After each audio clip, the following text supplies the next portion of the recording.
Женщины и мужчины, пенсионеры и предприниматели, политики и общественники – всех их объединяет одно – желание помогать нашим защитникам на передовой. Глава Коми лично благодарит 17 ухтинцев и сосногорцев за весомый вклад в сбор и доставку гуманитарной помощи. Активисты передают нашим бойцам не просто машины, коптеры, тепловизоры, медикаменты, теплую одежду и посылки от семей. Они получают нечто большее.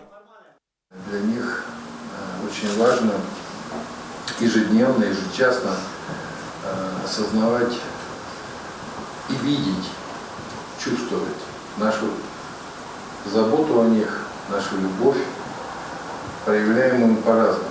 Это могут быть письма от ребятишек, это могут быть теплые вещи в зимнее время, это могут быть серьезные какие-то посылки в виде технических средств, которые крайне нужны. Это автомобили, которые мы всемирно собираем, отправляем на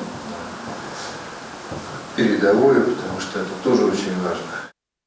Среди тех, кто, можно сказать, беспрерывно собирает и везет гуманитарные грузы из Сосногорска, Владимир Жигунов. С осени прошлого года на базе Сосногорского отделения Союза ветеранов Афганистана заработал общественный центр поддержки наших бойцов. Именно сюда идут горожане, которые хотят помочь облегчить солдатский быт участников спецоперации, передать им жизнеспасительную экипировку и спецсредства. Затем отсюда же машины с гуманитаркой отправляются в долгий и опасный путь. Но по приезде к нашим бойцам, признается Владимир Жигунов, становится понятно, зачем гражданский человек отправляется с гуманитарным грузом за ленточку.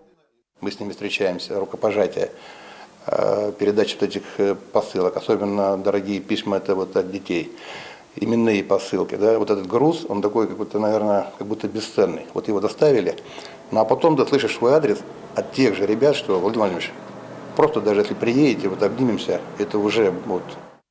Можно подумать, что бойцам на передовой не до сантиментов, но о похожей реакции наших защитников на помощь от земляков на посылки из дома говорит и ухтинец Николай Кулябов. Он уже помог снарядить 25 гуманитарных конвоев, которые направились из Ухты в Донецк, Луганск, Херсонскую и Запорожскую области. Сам Николай сопроводил в зону СВО 5 гуманитарных конвоев и не за горами 6-й. Когда ты их видишь в глаза, и они видят то, что несмотря ни на что мы к ним едем, несмотря на то, что может с нами по дороге случиться, потому что уже не один конвой, к сожалению, погиб, но несмотря на это, когда ты видишь слезы на глазах от радости, потом от горя, ну, такого очарования, когда мы уезжаем, то есть вот они, но слезы радости это превыше всего. Работа по формированию гуманитарных конвоев, которые выдвинутся на передовую к нашим бойцам из Ухты в декабре, продолжается. Все, кто имеет возможность помочь нашим защитникам, может узнать, что нужно нашим ребятам сейчас, обратившись к волонтерам. Алена Ладыгина, Роман Кирпа, Павел Лагутин, телеканал Юрган, Ухта.